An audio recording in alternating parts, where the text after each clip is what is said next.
Hello, everybody. Ryan here from Sea of Tranquility, and I'm going to be doing an episode of 10 radio songs you like and 10 radio songs you can't stand. So I'm going to do a couple stipulations. The first one is, as George did on his video, these are all songs that I don't own. I don't own any physical copy of them, even the songs I like.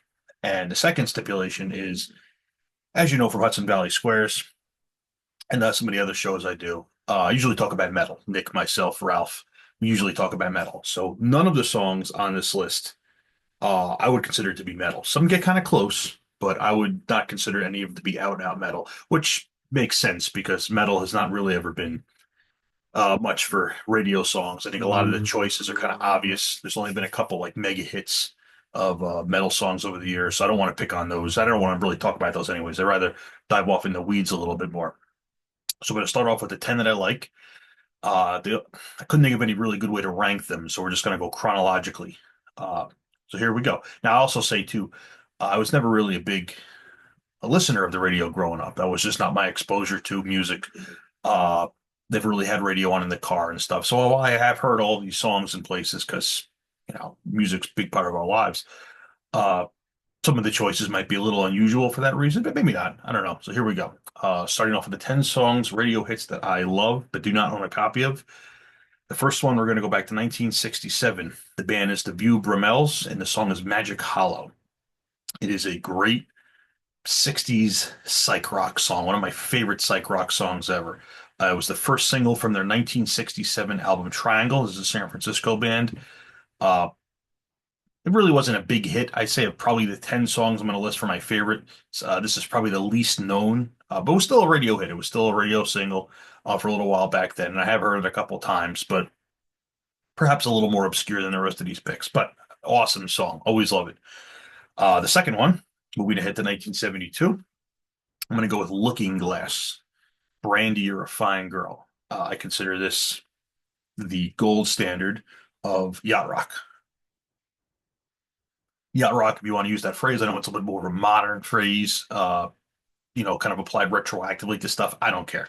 I think we all know what it means. Just like 70s soft rock, I guess would be a fair thing too. Great song. The vocal lines are extremely catchy. I've always liked it, and don't mind saying I'll sing the whole song if it comes on. The third song, this was a late addition. I had to bump a song from this list to make room for this. And a friend of mine, we were talking about this, and he's like, "How about this?" And I'm like, "Have to include it. It's so good." Uh, Carl Douglas, Kung Fu Fighting, 1974. This is one of these songs on this list where I don't think if you can hear the song and be in a bad mood. And if you are in a bad mood and you hear this song and you start singing along, I don't think you can stay in a bad mood. It's just that this is great upbeat song. Obviously, it kind of coincided with like a lot of martial arts films coming out in the 70s, a lot of the Hong Kong martial arts films. So it probably helped boost its popularity. Uh, awesome, awesome song. So that's definitely a top 10 inclusion, and I would have been remiss to leave that out. Number four, moving up to 1978, one of the only songs written by this man that I like. In fact, I almost included a song of his on my dislike list, but I didn't feel like it made the cut, so I booted it. But that is Patti Smith group, Patti Smith, Because the Night, 1978, obviously originally written by Bruce Springsteen, though he never ended up really using it, thankfully. And I know there's been several covers since. I think 10,000 Maniacs covered it later on, but the Patti Smith version from 78, awesome. Just like this really intense, like almost like power ballad. One of the best power ballads I think of the 70s or 80s. Just in rock in general. Awesome, awesome song. Moving on, 1981. Another song that I consider impossible to stay in a bad mood uh, when you hear it, and that is Men at Work, Down Under. Great 80s pop song. In fact, I even have I think I told this on Hudson Valley Squares years ago. I was going down to a music festival a couple years ago with some friends, and one of my friends, we were going back. Some of us went back to the room to go to sleep. It was pretty late. One of the friends decided to go off with others and, do things which I won't mention on a YouTube show. And he ends up coming in the hotel room around 5, 6 a.m. and we're all passed out cold. He's got his cell phone out, blasting this song, singing it. And I said to him, I said, man, if you were playing any other song, I would have like taken my boots and just like smashed you in the head with it. But because you were playing Down Under by Men at Work, can't be in a bad mood. So I'm like, just go to fucking bed. And But he's like, oh, thanks. Good thing I picked that song, right? Oh, so that's that one. Next up, I'm gonna do a trio of like more synth pop, 80s pop songs, heavily on like the synth pop from 1984. So the first one is the German band Alphaville, Forever Young. Awesome 80s pop song, awesome synth pop song, just timeless. I know they had a couple of big hits. Big in Japan was another one, but Forever Young to me is forever their crowning achievement. The next one is a cover, which I only learned fairly recently. I didn't know this. Uh, Laura Branigan in the song Self-Control, 1984. So the original was by an uh, Italian disco singer, Raf, R-A-F, also from 1984. So the cover was done pretty much right as it came out. Her version was arranged by a fellow by the name of Harold Faltermeyer, who you might know from Beverly Hills Cop and its theme song to Top Gun. So just the way hers is arranged, awesome. Again, one of the crowning achievements, I think, of 80s pop. It's got this great, just feel to it. Very, very memorable, very catchy. And the third song I'm going to go from 1984, also a synthy song, synth pop song, is I told you, no metal on this list. We're not doing any metal. Is Frankie Goes to Hollywood, The Power of Love. Uh, One of the best ballads ever on the radio. Awesome song. Really, really good song. Uh, Never got to see them, never saw them live. Not that I usually go to those kind of shows, but a couple of years ago, I did go see the formerly Norwegian black metal band Ulver, who are no longer play black metal, do more of like a pop Depeche Mode thing now. And I think their encore to their set was a cover of The Power of Love. And I'm like, man, this was a good song, but the way they did it might have even been better than this one. But we're sticking with the Frankie Goes to Hollywood version for this list. Uh, I wanted to include some 90s songs, which was tough because once you get past the 80s, I don't like a lot of radio hits going into the 90s and beyond. I find a lot of songs I don't like, but not a lot that I do like. So I was able to dig up two for my ninth and 10th choice. Number nine, the band is Sponge and the song is Plowed, one of the very few 90s alternative rock, radio rock songs that I like. But to me, it sounds a lot different than like a lot of that genre. It doesn't really sound like grunge. It doesn't sound like a lot of the Matchbox 20, Third Eye Blind, Spin Doctors like stuff, which I don't like any of that crap. But this is a great song. It's very driving, very powerful song. Great vocals. Always liked it. And the last one, I thought about this. This might be the most unorthodox or unexpected song on this list. There was a movie that came out in 1997 starring Val Kilmer called The Saint. And the soundtrack to that helped popularize a song by a English trip hop band called Sneaker Pimps. And the song is called Six Underground.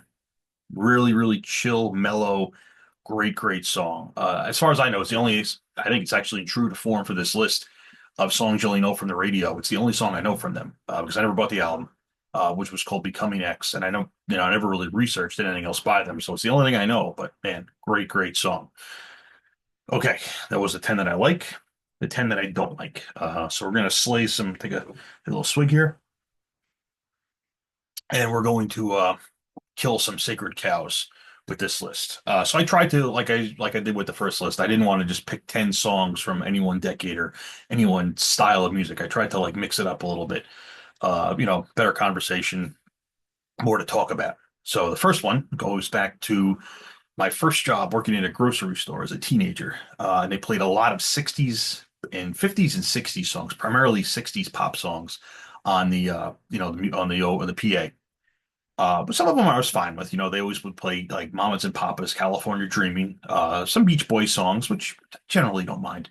But they played one song, I felt like about 10,000 times a day. It was just constant. It felt like it was on loop.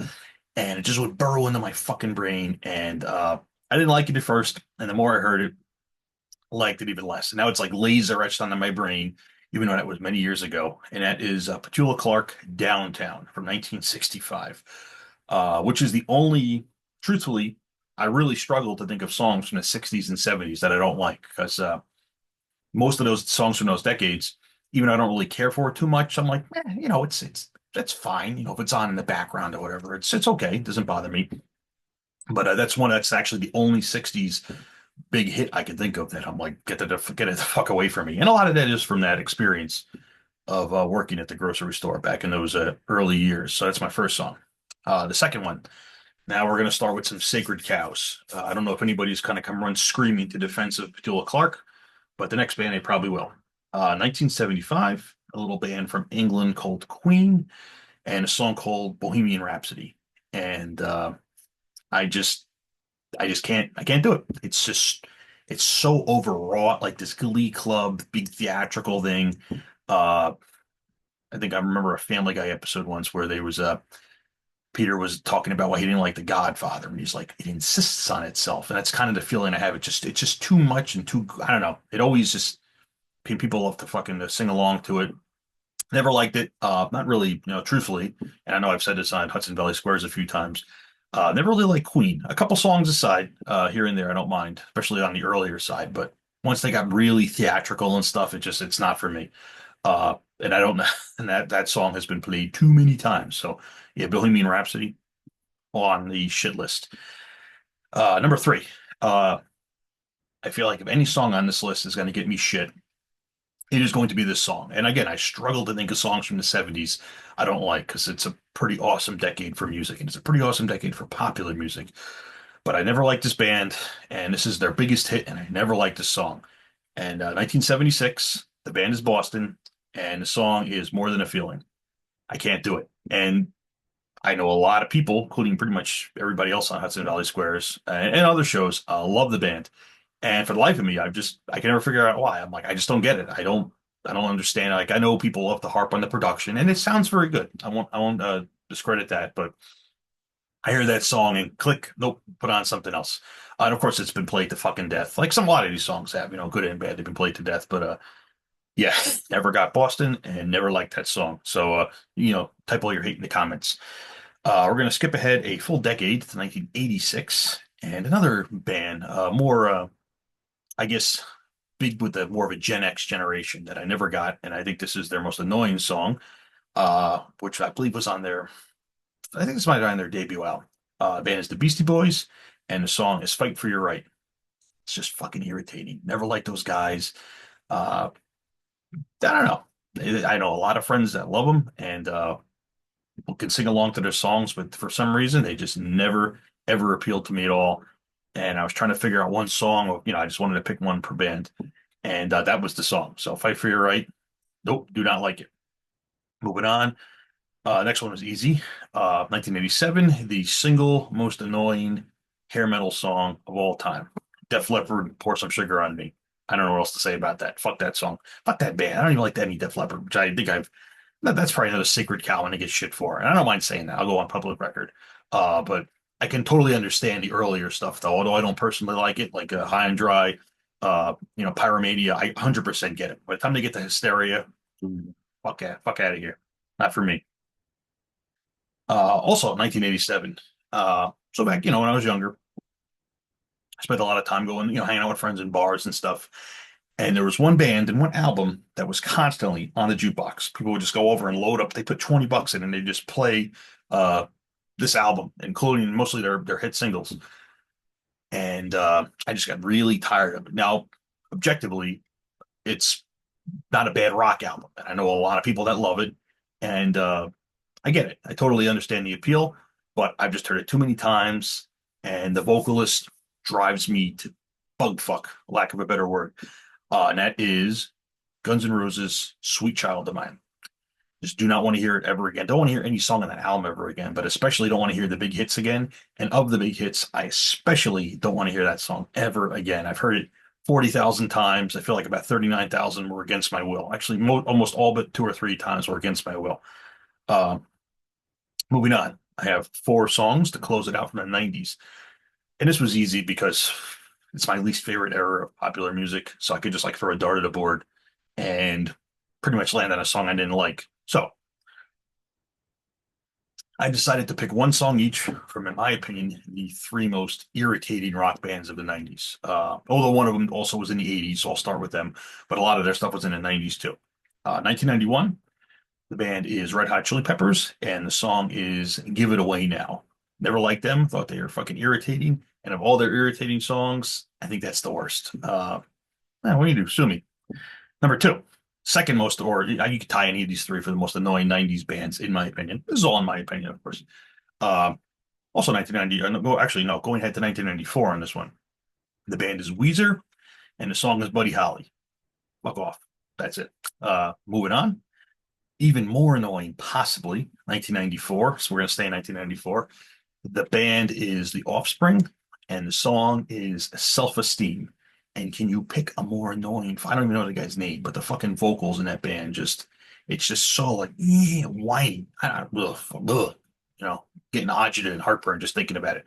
So those are my three 90s shitters. Red Hot Chili Peppers, Give It Away Now, Weezer, Buddy Holly, and The Offspring, Self-Esteem.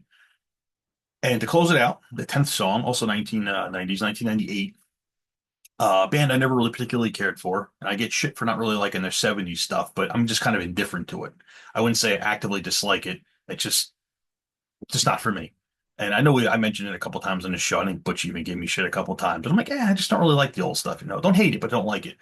But once you get into the 80s and stuff, like the second era of the band, it became intolerable. And that band is Aerosmith, which I think you might have been, I guess. Once the 80s era of like outside songwriters and whatnot, and much poppier sound and much poppier production. Not for me. But even with the 80s and stuff, that's whatever. But 1998, they really took the fucking cake, putting out possibly, I think, the most annoying song in the fucking 90s, in my opinion.